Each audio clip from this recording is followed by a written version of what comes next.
Hi guys, my name's Dean, and welcome to the Non-Typical Project. Now, if you're watching this or listening to it, it means that you probably know me, honestly. The Non-Typical Project is something that I'm starting off, and this is going to be kind of my intro to it, and introduction, and explaining what it is and who I am. So that being said, if you're seeing this intro, this is really early on, and I assume most of you probably know me by now, probably know me from Instagram or other sources you might have seen my content from, or you're friends with me or your family. And I want to start by saying thank you guys to each and every one of you that are listening to the intro and listening to episode 1 that'll be out right after this. And honestly, just taking the time to listen or watch this content while I'm just starting off. Now, the Non-Typical Project is something I've had in mind and something I've been thinking about, and I never really knew the name for it, and I never knew what I wanted to do, but I knew I wanted to do something in hunting media and contribute to hunting media in some kind of way.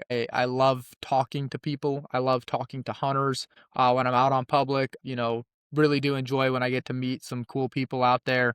And I've met some of my best friends while hunting, and I've met them out on public land. And um, almost all my friends now that I stay close with, they're hunters themselves, and all of our conversations, I mean, I'm sure a lot of you guys are probably familiar too. Like, we'll hop on the phone and we'll talk hunting or we'll talk how our season's going for an hour or 2 hours at a time. And for me, I just thought, I want to film my hunts. I want to take photos. I want to produce content for that, is coming out of my hunting season. And kind of dawned on me that there really is no better way for me to produce content than by other than doing podcasts. Like, that's the best route for me because I really do love talking about this stuff. And, I love learning things about hunting and learning things from all my friends and all the people that I hunt with and hunt around and am connected to. So this is my way of doing that. And I want to take everyone else along this with me because I think there's so much that you can learn from other hunters and so much that you can get to know about people that are involved in the same passion that you are. So a little bit of background on why it's called the Non-Typical Project. I've taken a lot of deer in my life, and I'm 24 for reference, so I'm not going to claim to be the wise old veteran expert, but I have dedicated a lot of time and a lot of my life to hunting and making the most out of hunting and making the most out of my seasons and spending as much time in the field as I can and really refining myself as a hunter and getting better every single year. And that's been an all-consuming thing for me year round, as I'm sure it is for a lot of you guys. Like, whether it's competition archery in the off season, or it is shed hunting or scouting or hunting throughout the entire deer season, or whatever I can do to be in the woods, to be around whitetails and to learn more about this passion and talking to people that are involved in it in all aspects. That's what I love to do. So I want to share that with you guys. I want to share those conversations with you guys, and I want you guys to get the same enjoyment out of it that I do. So that being said, the reason why it's called the Non-Typical Project, I've taken a lot of deer, but there's one deer on my wall that is always the conversation starter. It's the deer that when people see him, that's the one they want to talk about. And it is a non-typical buck that I took in October of 2017 in Missouri. And he is my biggest buck to date. But don't get me wrong, there's other great bucks on the wall next to him. He is so unique. And actually, the logo for this podcast, the antlers that are in place of the Y for typical, are a direct silhouette of what his rack looks like. So that deer, because of the fact that he's a conversation starter, is why for this podcast and for this project, really, I call it the project for a reason, which I'll get into in a minute. But because he's a conversation starter, and this podcast is going to be focused around just hunting conversation and getting to know those people that we talk to. That's why he's kind of the representation of this for me. And it's kind of a two-part thing because it's not just because I love non-typical deer and I love this non-typical deer, but I love talking to non-typical.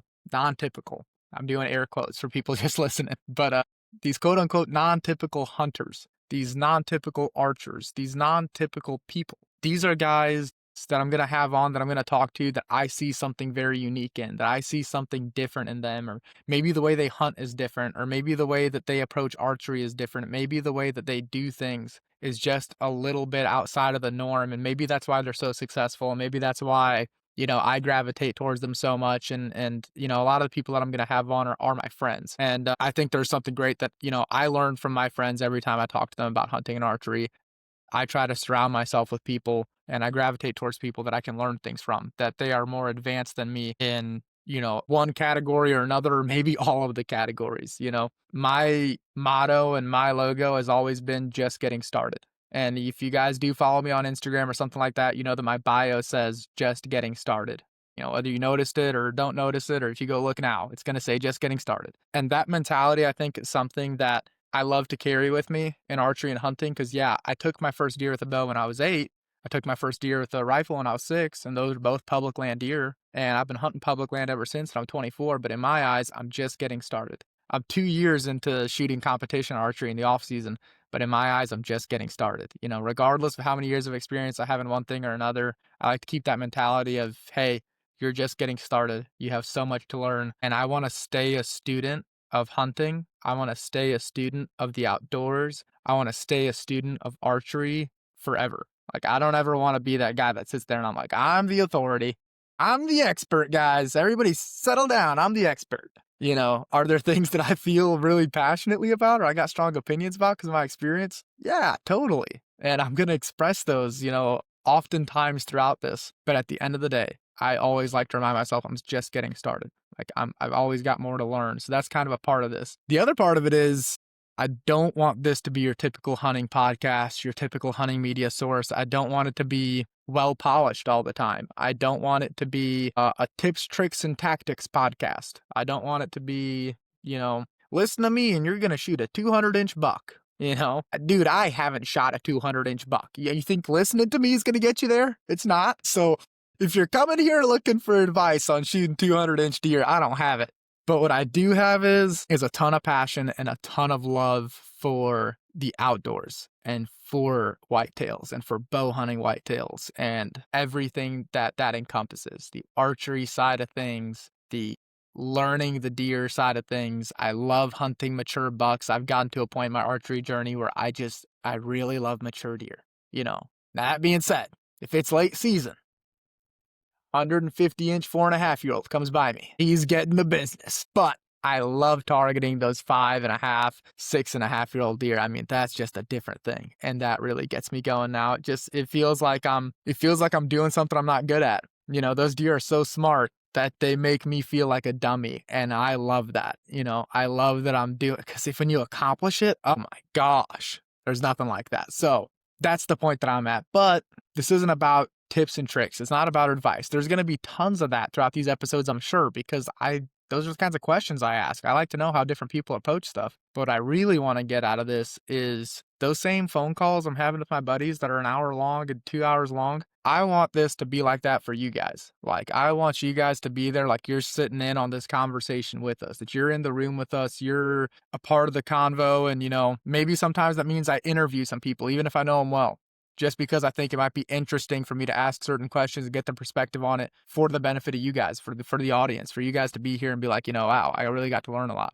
But there are going to be a lot of episodes where we're just shooting the breeze about bow hunting, about our opinions on things, about things we like and dislike, ways that we approach stuff. And naturally through those conversations, tactics, hunt strategy, and all that stuff is going to come out.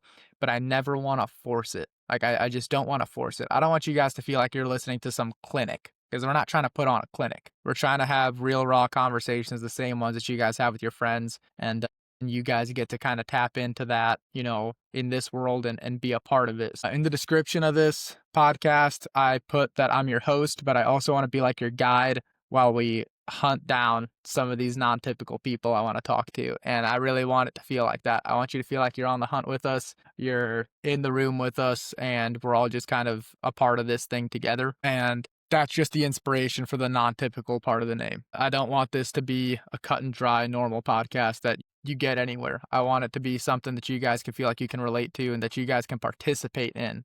I want to form a real community here where you guys are chiming in the Instagram comments or the podcast comments on Spotify or wherever else, to where you kind of get to participate with us. And I want that. The other part of this name is project. And call it the Non-Typical Podcast. I call it the Non-Typical Project for a reason. I want this to be an ever-evolving project that I'm working on. I'm not going to ever try to just, like, I'm making this promise to you guys and the promise to myself that I don't want to just basically crap out episodes. I want to have a regular upload schedule. You guys are able to keep up with and see what I'm doing, and I'm not disappearing for months at a time or weeks at a time or anything like that. But at the same time, I don't want anything to feel like it was just crapped out. Like, I just needed to make a filler for this week. We just kind of tried to put something together. It's a project that I'm working on. Just the same way that it'd be like a project around the house or something like that. Like, I'm going to do this, but I'm going to do it right. And a part of doing it right means, to me, it means that maybe we change directions sometimes and we do other things and it evolves and it changes and it progresses and it gets better. That project always gets better the more you work on it. The pieces all come together at the end, you know? So a part of that's going to be, I want the non-typical project to turn into more hunting media for you guys. Videos on YouTube, pictures on Instagram Reels, all kinds of things. You know, I don't want this to be stagnant and just one thing forever. I want this to grow into a real movement, motion, fluid-based source of, you know, hunting entertainment for the benefit of the audience and for the benefit of all you. And for my own benefit. I have so many different interests in hunting, so many different interests in the media world around hunting. And to be a little bit vulnerable with you guys, right in the intro, I have recently, at 24 years old, made a very poor financial decision. But I bought a camera. I bought my first professional camera setup.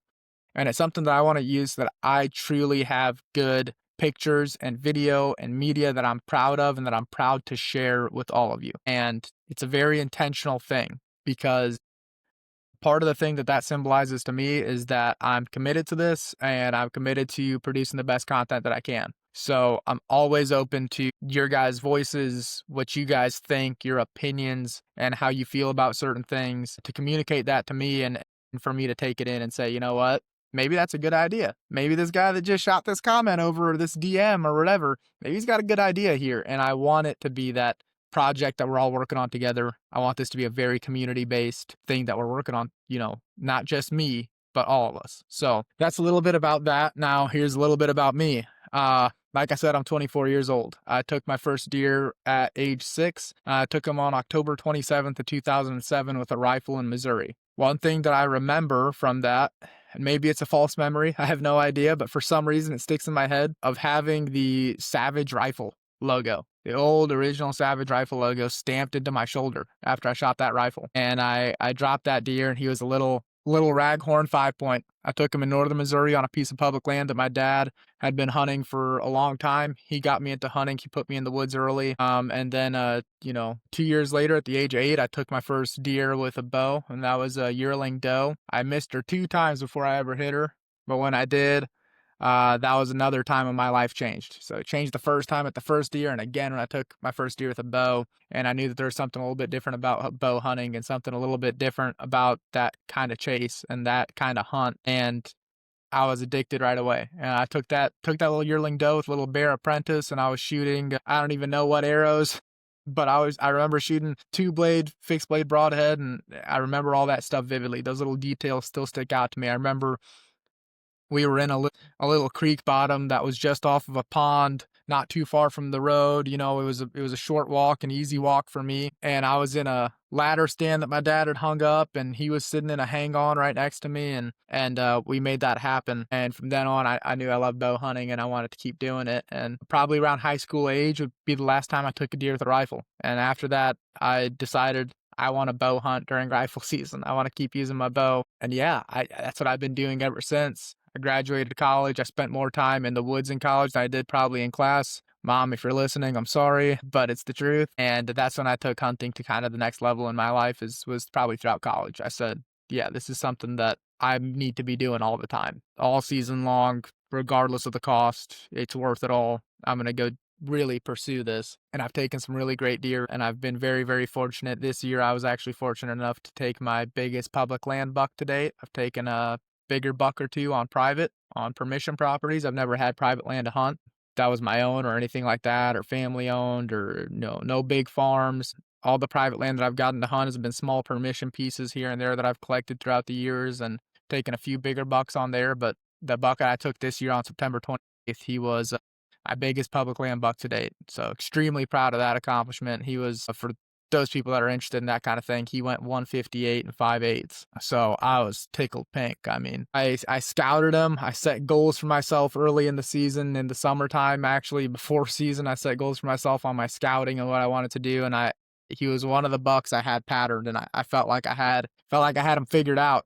And sure enough, after 3 sets on that property, it was an entirely new property to me. I just went out and scouted it over the summer and found him. 3 sets later, I had that buck down. Super, super, super grateful, super, super happy that that preparation, that planning, all came together like that. But that's me. That's my bow hunting history. That's my history coming up till now. We're going to get into, I'm sure, a lot more stories and a lot of my growth and learning curves and all that stuff just naturally throughout these episodes. But this is the introduction to the Non-Typical podcast. And I hope you guys kind of have a good idea what I'm going for here. I'm going for raw, real, honest conversations, fun, entertaining, and always real.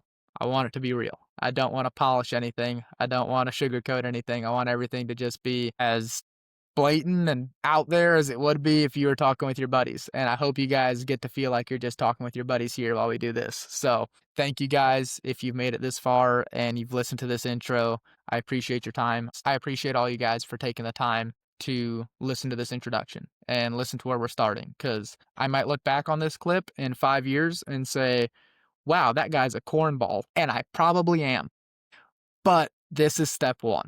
This is where we're starting. So if you're listening to this, especially early on, and you're catching this when it comes out or something like that, you're probably a friend or you're probably family or you probably already follow me.